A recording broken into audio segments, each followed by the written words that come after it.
नमस्कार, मैं हूं संजय शर्मा। आप देख रहे हैं 4 PM न्यूज नेटवर्क। दुनिया एक खतरनाक मोड़ की तरफ बढ़ती चली जा रही है। ईरान और इजराइल के युद्ध ने पूरी दुनिया में बेचैनी पैदा कर दी है। अमेरिका ने भले ही इजराइल को चढ़ा दिया हो कि चढ़ जाओ ईरान पर हमला कर दो, लेकिन अमेरिका को भी नहीं पता था कि ईरान जो पलटवार करेगा उससे इजराइल और अमेरिका दोनों हिल जाएंगे। खबर आ रही है कि ईरान की मिसाइलें प्रधानमंत्री इजराइल के प्रधानमंत्री के घर के पास तक पहुंच गई। खबर की पुष्टि कभी भी युद्ध की नहीं हो सकती, लेकिन हालात बता रहे हैं, इजराइल की तस्वीरें बता रही हैं कि ईरान की मिसाइलों ने तबाही मचा दी है। ईरान एक दिन में इतना ताकतवर नहीं बना।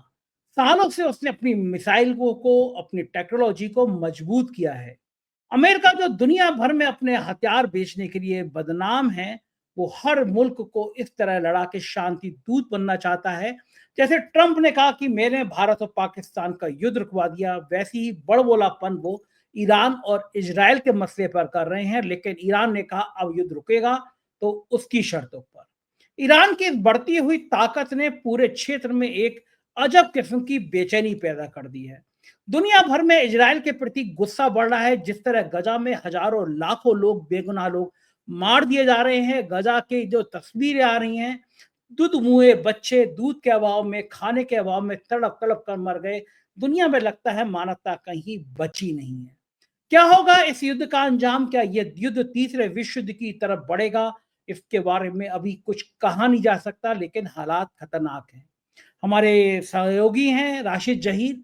उन्होंने बहुत सारे प्रोग्राम बनाए हैं, बहुत स्टडी करी है, ईरान और इजराइल के पत्रकारों से बात की है। मैंने आज उनसे तमाम मुद्दों पे बात की है। मैं आपको लेके चलता हूँ राशिद जहीर के पास। आपसे अनुरोध करूंगा कि उनकी बात सुनने से पहले चैनल को सब्सक्राइब और ज्वाइन कर लें। चलते हैं राशिद जी के पास। राशिद भाई, ईरान और इजराइल के युद्ध ने पूरी दुनिया को चिंता में डाल दिया है। आपने बहुत स्टडी करी है इस युद्ध के बारे में। आपने 4 PM पर कई वीडियो भी बनाए हैं और आपने ईरान और इजराइल के कुछ पत्रकारों से बात भी की है। जो हमला किया था इजराइल ने, और कहा जाता है कि अमेरिका की ताकत पर किया था, तो शायद उसे सपने में भी उम्मीद नहीं थी कि ईरान एक इतनी बड़ी ताकत के रूप में उभर जाएगा। लेकिन अब लग रहा है कि अब युद्ध खत्म होगा तो वो ईरान की शर्तों पर खत्म होगा। ईरान की मिसाइलें इजराइल के प्रधानमंत्री के घर तक पहुंच गई हैं, ऐसी चर्चा है। युद्ध के बीच में ऐसी खबरों की पुष्टि तो कोई नहीं कर सकता, क्योंकि भक्त मंडली जो है वो कह रही है इजराइल ने ईरान को तबाह कर दिया, और जो निष्पक्ष पत्रकार है वो कह रहे हैं ईरान ने इजराइल पर विजय पा ली, एक तरह की विजय पा ली, अमेरिका के दांत खट्टे कर दिए। मेरा सवाल ये है कि एक खतरनाक बात यह आ रही है कि जब ईरान पर हमला किया गया तो ये माना गया कि उसके न्यूक्लियर ठिकानों पर हमला किया, और रेडिएशन जो वहां से निकलेगा तो वो आम नागरिकों को और बहुत बड़ी संख्या में पर्यावरण को नुकसान पहुंचाएगा। आपको क्या लग रहा है ये युद्ध अब कहाँ तक जाएगा? इस युद्ध की अंतिम सूची क्या होगी? कौन जीतेगा, कौन हारेगा?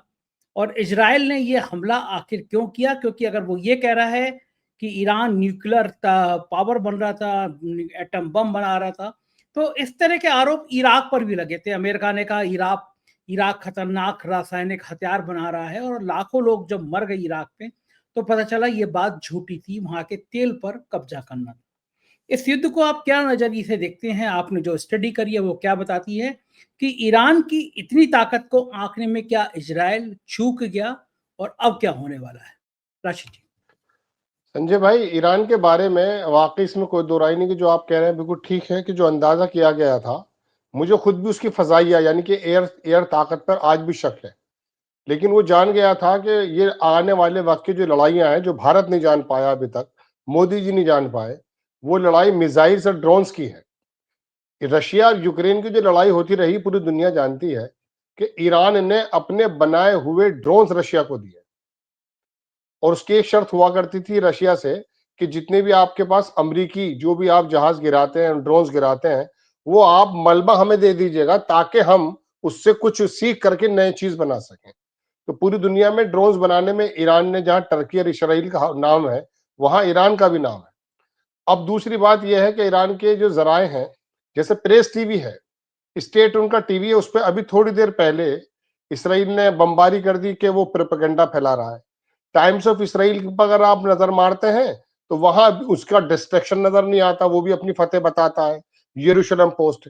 तो इन दोनों के टीवी को अगर हटा करके निष्पक्ष मीडिया का देखें, जैसा कि लेबनान का एक अल मायादीन है या अल जजीरा है या और भी बहुत सारे, अल अरबिया है, अल सबा है, बहुत सारे इंडिपेंडेंट ऐसे जरीदे हैं, जरीदे मतलब संस्थान है, कि उसको जब इकट्ठा करके हम जोड़ते हैं तो उसमें से ऐसा जूस जूस जूस निकलता है जिससे हम अंदाजा कर सकते हैं कि दरअसल चल क्या रहा है। ईरान ने सर पहले, बहुत पहले ये कहा था कि मैंने मिसाइल सिटी बना रखे हैं अपनी जमीन के नीचे। एक खबर के मुताबिक तो वो 500 मीटर नीचे है, एक खबर के मुताबिक 1 किलोमीटर नीचे है। ईरान का कहना यह है कि अगर आप उसे देखेंगे तो हमें दिखाने में ही 2 साल लग जाएंगे, इतने मिसाइल ईरान ने बना रखे हैं। ये ईरान का कहना है। और अभी तक नीचे किसी ने हाथ मारा नहीं है। और जिस प्रकार के हाइपरसोनिक और बैलिस्टिक मिसाइल्स मारे हैं, इसराइल का एक अखबार यरूशलेम पोस्ट लिखता है कल कि हमने सिर्फ उसके 10% ऐसे मिसाइल जो हम नहीं रोक पाए, उसने इतनी तबाही मचा दी है। 90% के बारे में तो उनका दावा है कि हमने रोक दिए हैं। तो अगर वाकई उन्होंने 10% रोके हैं, अगर वो 90% आ जाते तो इसराइल के हाल क्या हो जाते। लेकिन बहरहाल हम इस बात में ना जा करके हम ये बताना चाहते हैं कि इंटरनेशनल एटॉमिक एनर्जी का जो डायरेक्टर है, उसका अभी परसों एक बयान आया सर। उसने ये कहा कि जो नेतज में इसने हमला किया है, उसकी जो शुआएं निकली हैं, उसकी जो रेज निकली हैं, अगर हकीकत में वो थोड़ी और ज्यादा हो जाएंगी, हालांकि वहां असर नहीं नीचे तक असर नहीं गया है। एक एक पहाड़ के नीचे बना हुआ है, दूसरी जगह बना हुआ है। ईरान ने इन 40 सालों में दरअसल अमेरिका से या इसराइल से यही सीखा है कि बताना कुछ और है, करना कुछ और है। उसके बहुत सारी ऐसी तनसीबात, यानी कि उसके ऐसे सेंटर्स हैं जो ना अमेरिका को मालूम है और ना ही जो है इसराइल को मालूम है। एक जगह वो जरूर चूक गया कि ईरान के अंदर जो मोसाद के लोगों ने 3-3 मंजिला ट्रिपल स्टोरी बना रखी थी और वहां पर वो ड्रोन्स बना रहे थे। हालांकि कल उन्होंने लगातार फांसियां दी हैं बहुत सारे मोसाद के एजेंट्स को, उसमें टर्की के भी लोग बहुत सारे हैं। बहरहाल बात यह है कि ये दोनों ही लोग, ईरान भी और इसराइल भी, मैं बहुत पहले आपके एक डिबेट में सर कह रहा था कि लड़ाइयां कहीं और जाएंगी, ये कुछ और ही लिखा हुआ है। इसराइल ने कभी भी जिंदगी में ये तेल की लड़ाई नहीं लड़ रहा है। इसराइल 4 दिन पुराने अगर मैं आपको अमेरिका के अभी अखबार दिखाऊं तो 6-7 अखबार तो मेरे पास बिल्कुल पड़े हैं जिसमें लिखा है कि हम इसको दरअसल रिजीम चेंज करनी है। वो 82 साल का जो बूढ़ा वहां बैठा है, सुप्रीम लीडर आयतुल्ला खमेनी, उसकी रिजीम चेंज करनी है। अरे जब ईरान के लोग उसके सड़कों पर उसके पक्ष में उतरे हुए हैं तो उसकी रिजीम आप चेंज क्यों करेंगे। ये लीबिया की रिजीम चेंज करना चाहते थे, ये इराक की रिजीम चेंज करना चाहते थे, अफगानिस्तान की रिजीम। इनका दरअसल मकसद सर कुछ और है। खाली तेल का तो बहाना भी होता है, बाद जगह तेल भी होता है, लेकिन तेल की आज इतनी स्वीकार्यता नहीं है। आज कुछ और मसला है। आज यहां पूरा चीन का जो पैटर्न है, देखिए एक बात मैं और बता दूं, ईरान के अंदर भारत का चाबहार और बहुत सारे चीन का भी स्टेक होल्डर है वहां। ये जो बीआरआई है ना, बेल्ट रोड इनिशिएटिव है जो चीन का है, ये इसी ईरान के रास्ते से गुजरेगा सर भविष्य में। अमेरिका यही नहीं चाहता है। बड़े बड़े मुसन्निफ के ये बातें हमारी पेट की बातें नहीं है कि वो ये नहीं चाहता कि चीन जो है यूरोप के गेट तक पहुंच जाए, और उसका रास्ता यहीं से जाता है। तो अब इसके ये रिजीम चेंज हो जाएगी। यहां पर जैसे हामिद करजई आ गया था अफगानिस्तान में, जैसे इराक के अंदर दूसरा बंदा बैठाया जाता, ऐसा अपना बंदा बैठाना चाहते हैं। लेकिन यह ईरान दरअसल धर्म की लड़ाई लड़ रहा है। इसराइल भी अमेरिका के मद्देनजर तो लड़ रहा है रिजीम चेंज की लड़ाई, लेकिन इसराइल की तैयारियां दरअसल धर्म की लड़ाई है। वो बाकायदा जो सुरंगें बना रहा है मस्जिद अक्सा के नीचे, क्यों बना रहा है बताइए। वो बराबर, वो अभी हमला करने से पहले मस्जिद, इनकी दीवारें गिरिया होती है यहूदियों की, जो मस्जिद अक्सा का एक पार्ट है, जहां ये अपनी पूजा करते हैं सर टिका करके, आपने भी देखा होगा। तो वहां सर ये बाकायदा सुबह में जाकर के इसने पहले पूजा की, अर्चना की अपनी, तब जाकर के हमला किया है। तो इनके इंटेंशन कुछ दूसरी है। ईरान के लोग तो सड़क पर आ गए अपने सुप्रीम लीडर के पक्ष में, लेकिन यहाँ इसराइल के लोग इसकी रिजीम चेंज खुद करना चाहते हैं। इसने पूरे इसराइल को जो है एक ऐसी जगह पर लाकर खड़ा कर दिया है कि जहां पूरी दुनिया की गलत जगह आ सकती है। अब आप उम्मीद कीजिए कि ये जो हमले उसने किए हैं, एक फादरो एक जगह है जहां पर इसने एटॉमिक उस पर सेंटर पर हमला किया है, और एक नेतज पे किया है। अगर ये कुछ गलत चला जाए, कुछ और हो जाए, तो बताइए बराबर की सीमा, पाकिस्तान की सीमा लगी हुई है ईरान से। पीछे की तरफ तो चलिए इराक भी है, उर्दन यानी कि जॉर्डन भी है, लेकिन इधर पाकिस्तान और अफगानिस्तान भी है, उधर हमारा भी। तो पूरी दुनिया का चिंता का विषय होना चाहिए, लेकिन यह दुरंगा व्यवहार है। यूरोप की तो हम बात कर भी सकते हैं, लेकिन भारत के अंदर भी इसराइल अगर ईरान पर हमला कर रहा है, इसराइल अगर गाजा पे हमला कर रहा है, फलस्तीन के लोगों को मार रहा है, तो मेरी समझ में यह नहीं आता कि नेतन्याहू फूफा कब से बन गया। यहां के लोग क्यों हंस रहे हैं? भाई इंसान मारा जा रहा है, वो चाहे इसराइल के अंदर मारा जा रहा हो बेकसूर, या वो ईरान के अंदर मारा जाए बेकसूर, तो बेकसूर है। लेकिन यहां बाकायदा पहले ट्रम्प के नाम पर नारेबाजी कर रहे थे, अब ट्रम्प थोड़ा अलग चला गया तो बात दूसरी हो गई। तो सर बात यह है कि ये तो लड़ाई बिल्कुल साफ है कि ये किस तरफ जा रही है। अच्छा, लड़ाई के बारे में जो आपने पूछा, एक लाइन और बता दूं कि कोई भी युद्ध शुरू करना तो है आपके हाथ में, खत्म करना नहीं होता है। खत्म तो तबाही के बाद होता है। अब ट्रम्प साहब, ये दुनिया की बदकिस्मती मानूं क्या मानूं कि ऐसा बड़ा देश, इतना बड़ा आदमी, इतना ताकतवर आदमी जिससे दुनिया का नंबर बन गया, उनकी बातों का भरोसा नहीं होता है। विदेश मंत्री कहता हमारा इन्वॉल्वमेंट नहीं है, वॉल स्ट्रीट जर्नल में कह देते हैं ट्रम्प साहब हमारा इन्वॉल्वमेंट है। अब आकर के जब पुतिन ने बात की है परसों, बड़े सख्त अल्फाज में, दुनिया की निगाह उस तरह गई नहीं है। पुतिन ने एक ऐसी धमकी आमेज बात की है और ये कहा है, ये भी मैं आपको बता दूं, टास एक रशिया का अखबार है टास, उसमें ये लिखा है कि हमने ट्रम्प से बात करते समय ये कह दिया था कि एज इट इज जो बात हम कर रहे हैं यही आपको छापनी है, वरना हम छाप देंगे। और बिल्कुल सेम सर वही छापी गई है। पुतिन ने बिल्कुल धमकी आमेज में कहा कि इसको रोका जाए। उसके बाद फिर उन्होंने कहा कि नहीं, हम लोग बात भी कर सकते हैं, वरना 24 घंटे पहले तो जो है ट्रम्प साहब की ट्यून बिल्कुल बदली हुई थी ईरान के मद्देनजर, हम ये कर देंगे, हम तबाह कर देंगे ईरान की सभ्यता, उसको हम खत्म करके रख देंगे। तो ये पूरी दुनिया देख रही है कि किस मुहाने पर जा रहा है। जी बिल्कुल ठीक कह रहे हैं। और मैं इस बात से बड़ा हैरान हूँ जो आपने मुद्दा उठाया, गजा में जिस तरह हजारों बच्चे दवाओं के, दूध के, खाने पीने की चीजों के अभाव में दम तोड़ रहे थे, मानवता दम तोड़ रही थी, सब खामोश थे। लेकिन जब गजा में युद्ध विराम की बात आई तो भारत ने समझौते पे हस्ताक्षर नहीं किए। ईरान बहुत करीबी देश रहा है भारत का, वहां की मान्यताएं, परंपराएं भारत से जुड़ी रही हैं। भारत के शिया मुसलमान तो आमतौर पे सत्ता पक्ष के समर्थित भी रहे हैं। आप लखनऊ का उदाहरण देख लीजिए, राजनाथ सिंह को शिया हमेशा वोट करते रहे, बीजेपी को वोट करते रहे। पूरे देश में शियाओं का झुकाव रहा है, अटल बिहारी वाजपेयी को वो सपोर्ट किया है। और भारत की परंपराओं से बहुत करीब रहा है ईरान। लेकिन इस मौके पर भारत एक बड़ी पहल से, जब उसने गजा में युद्ध विराम के समझौते पे अब्सेंट हो गया, वो ईरान इजराइल के मामले में वो तय नहीं कर पा रहा। आपको लगता है कि भारत कहीं बहुत बड़ी चूक कर रहा है, अपने बहुत बड़े दुनिया में अलग थलग पड़ गया? जो देश कभी भारत इतना ताकतवर होता था, आज की तारीख में वो अलग थलग पड़ता जा रहा है, राशिद भाई। संजय सर, अगर भारत से या मोदी जी से ये पूछा जाए कि ये बताइए पूरी दुनिया में आपके दो इत्तेहादी कौन है इस समय, तो मैं समझता हूं एक तो वो नेतन्याहू का नाम ले देंगे जिसे दुनिया पसंद नहीं कर रही, और शायद वो दूसरा नाम टीटीपी को ले देंगे जो पाकिस्तान को तोड़ने की बात कर रही है, बस। इसके अलावा German, Japan, Indonesia, Sri Lanka, Nepal और तमाम फिलीपींस और ये तमाम आसियान मुल्क, कोई ऐसा नजर नहीं आ रहा जो हमारे साथ खड़ा नजर आता। हमारी विदेश नीति, मैं आपको सच बता रहा हूं, जब ये जयशंकर साहब का नाम आया तो मैं इनको पहले से जानता था, क्योंकि इन्होंने चीन में बहुत अच्छा सर्व किया, अमेरिका में सर्व किया है। तो मुझे खुशी हुई कि एक ऐसा पढ़ा लिखा व्यक्ति हमारी विदेश नीति को बताएगा जो नटवर सिंह याद आ जाएंगे किसी जमाने के। लेकिन यकीन मानिए सर, मुझे इतनी निराशा भी, देश के लोगों को निराशा हुई कि आज पता ही नहीं चल रहा है कि हमारी कूटनीति है क्या। मैं अपने आसपास के मुल्कों की अगर बात करूं, कोई हमारे पक्ष में नहीं है। यूनुस की नजरें बदली हुई हैं। चीन की तो बात छोड़ दीजिए, ईरान हमारे पक्ष की बात करने आया था, वहां का विदेश मंत्री जब यहां आने की बात कर रहा तो उसको शुरू में तो मना कर दिया गया, उसको गालियां दी गई हैं। अरे ईरान तुमसे बात कर रहा है, हमारी पुरानी बातें रही हैं, हमारे लिए बोला है, हमारा स्टेक है वहां पर लगा हुआ, हमें उस समय तेल मिल रहा था। देखिए इसमें कोई दो राय नहीं है कि एक बार एक काम मोदी जी का भी अच्छा है, जब अमेरिका ने कहा कि तेल मत लेना रशिया से, तो हमने ईरान से भी लिया, हमने रशिया से भी तेल लिया, क्योंकि सस्ता मिल रहा था। बस ये एक चीज ऐसी लगती है जो मुझे लगा कि सीधी हड्डी से काम हुआ है, रीढ़ की हड्डी की दिखाई गई है।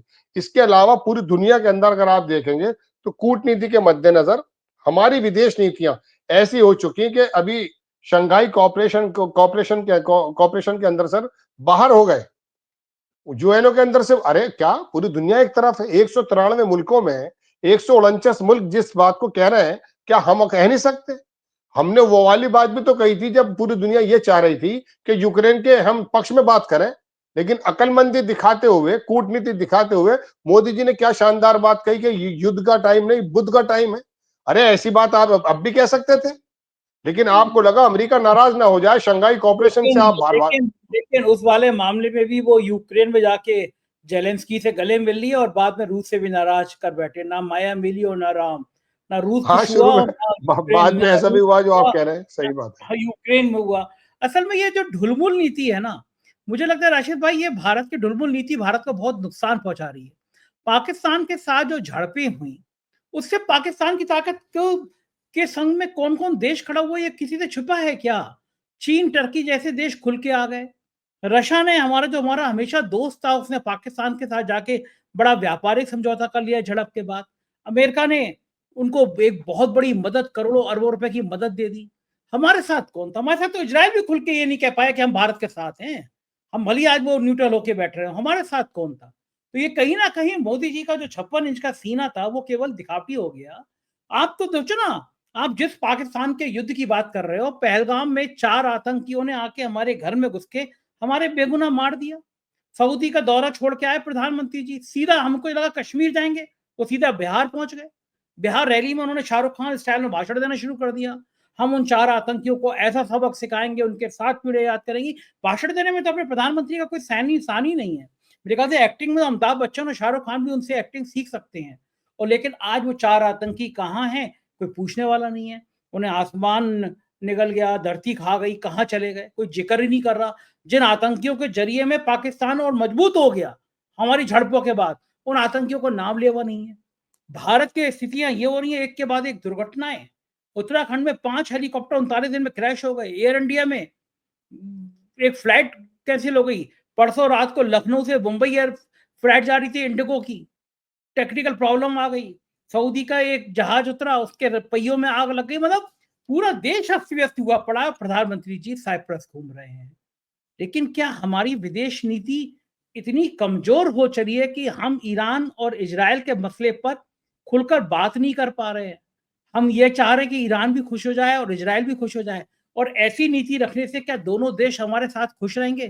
क्या लगता है राशिद भाई, भविष्य में क्या इजराइल खुश होगा कि हमने ईरान का विरोध नहीं किया, या ईरान खुश होगा कि हमने इजराइल का विरोध नहीं किया, या दोनों दुखी होंगे कि हम न्यूट्रल बने रहे? इस नीति से आपको क्या लगता है? देखिए संजय सर, भारत ने जब कभी कमजोर हालात भी थे फाइनेंशियली, नेहरू के वक्त हो या इंदिरा जी का वक्त हो, पूरी दुनिया ने हमारी राय का सम्मान किया है।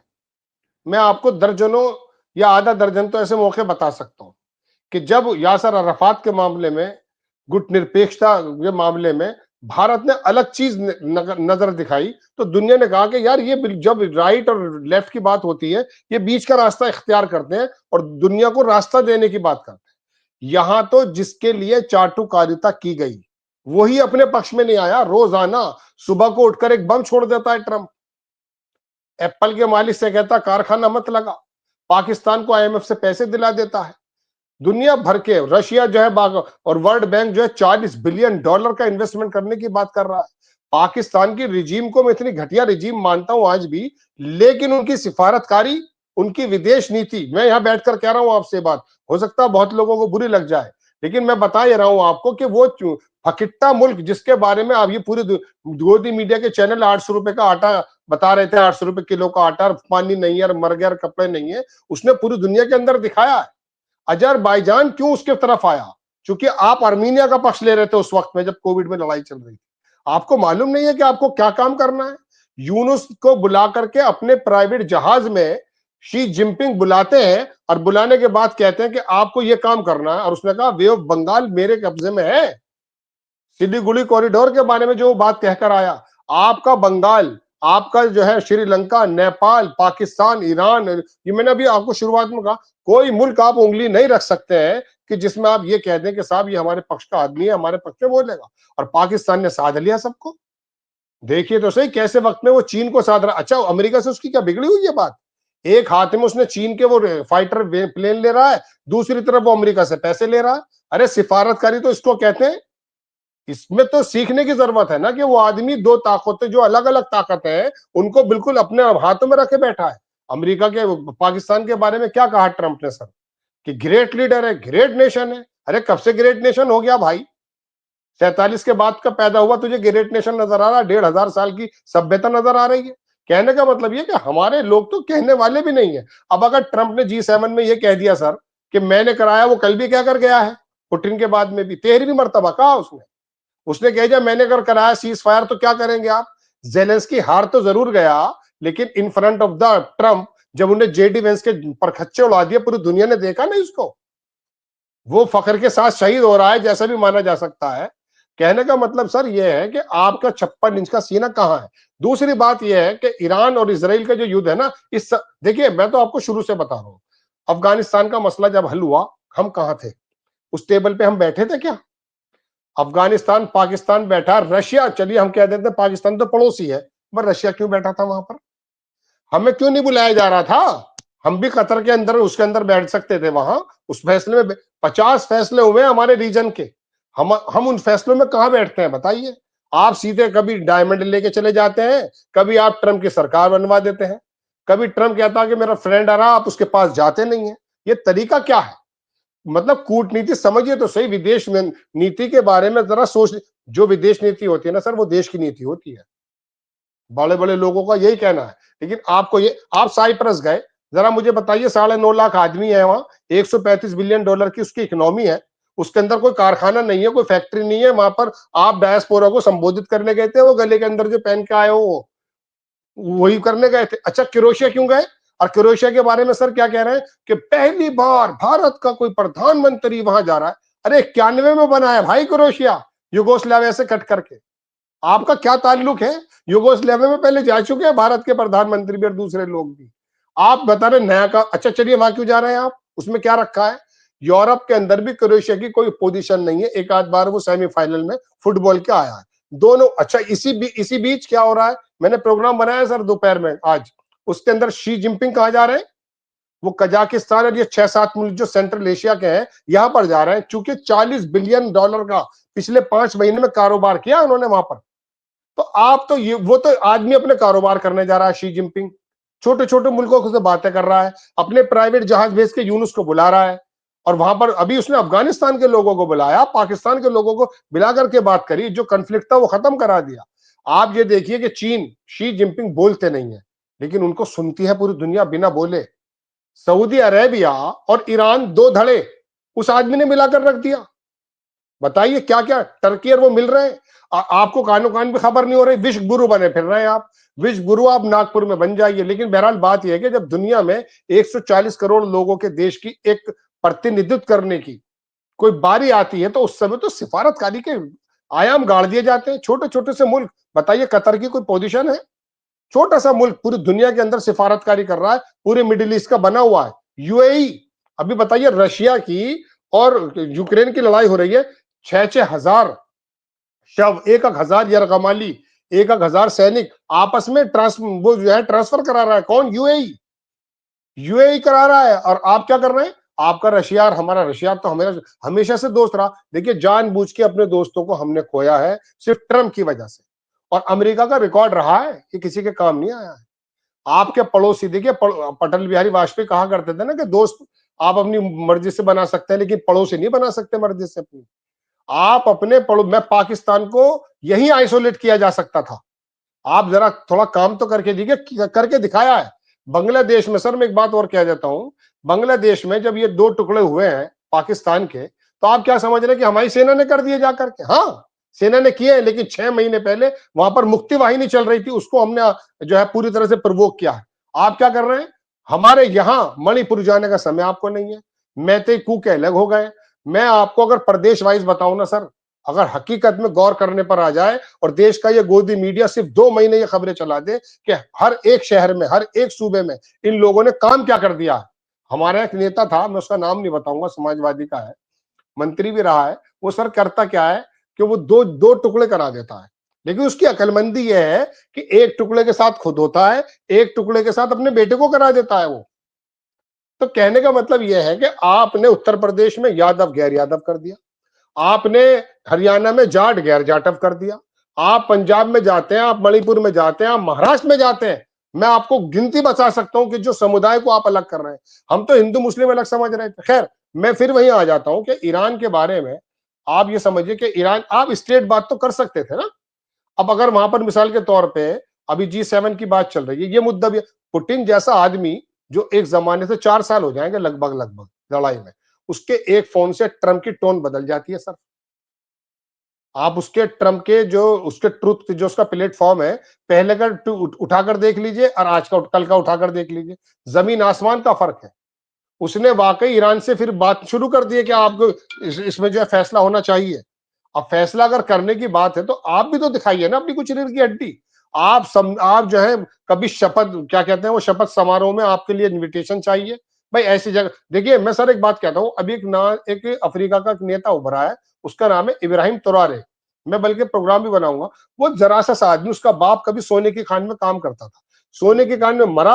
अब उसके बाद सर क्या हुआ, उस आदमी को जब ट्रम्प साहब ने बुलाया, उसने कहा मैं तो नहीं आ रहा, धमकी दे दी, उसने कहा पूरा अफ्रीका साथ आ जाएगा। और जब सऊदी अरब से बात हुई, रशिया की तरफ गया, तो मैंने बोला मैं अपने सिविल प्लेन में आधे पैसे देकर के चीन से एक प्लेन लिया, उन लोगों ने एक ही प्लेन लिया उसका, उन्होंने रशिया ने भेजा, फिर वो वहां गया, फिर पुतिन उससे मिला। तो रीढ़ की हड्डी तो दिखाई जाती है। उसने कहा मेरा सोना मेरा है, मेरा सोना मेरा है, फ्रांस का नहीं है। फ्रांस की कंपनी को बाहर निकाल दिया, अमेरिका की कंपनी को बाहर निकाल दिया। लेकिन आप अल्जीरिया का हाल देख लीजिए, मैं अपनी उसी टॉपिक पर आ जाता हूं। आप अफगानी पूरी मिडिल ईस्ट का हाल देख लीजिए। यहां पर इन लोगों ने दरअसल रिजीम चेंज करके, और आज मैं आपको बता दूं अपने भारत के मद्देनजर ईरान पर हमला क्यों हुआ है। ईरान पर हमला सिर्फ इसलिए, जो मैंने शुरुआत में कही आपसे, ये रिजीम चेंज करना है। पूरी दुनिया के सामने ईरान ने एक ऐसा प्रेजेंटेशन दिया है सरकार का 79 में, और लेकर किसको आए, ये उस रजा पहलवी के लड़के को दोबारा लेकर आए कि उसको बना दिया जाएगा। मकसद ये है कि चीन का स्टैक लगा हुआ है पूरे रोड पर, ये अफगानिस्तान, पाकिस्तान, ईरान और आगे जाके तक ये इसको रोकना चाहते हैं। दूसरी बात, हमें ये सोचना चाहिए हमारा भी तो वहां पर स्टेक लगा हुआ है बहुत जबरदस्त, हमारा भी तो पैसा लगा हुआ है भाई। आप जो है अडानी उसके चक्कर में, हाइफा के चक्कर में बोलते रहेंगे, यहाँ भी तो बोलो, यहाँ भी तो हमारा पैसा लग रहा है। तो सर बात यह है कि ये तो एक अजीबोगरीब माहौल हो गया। लेकिन फिर भी भारत अब G7 में अगर गया है, तो देखिए G7 में बुलाया क्यों गया ये भी सुन लीजिए आप।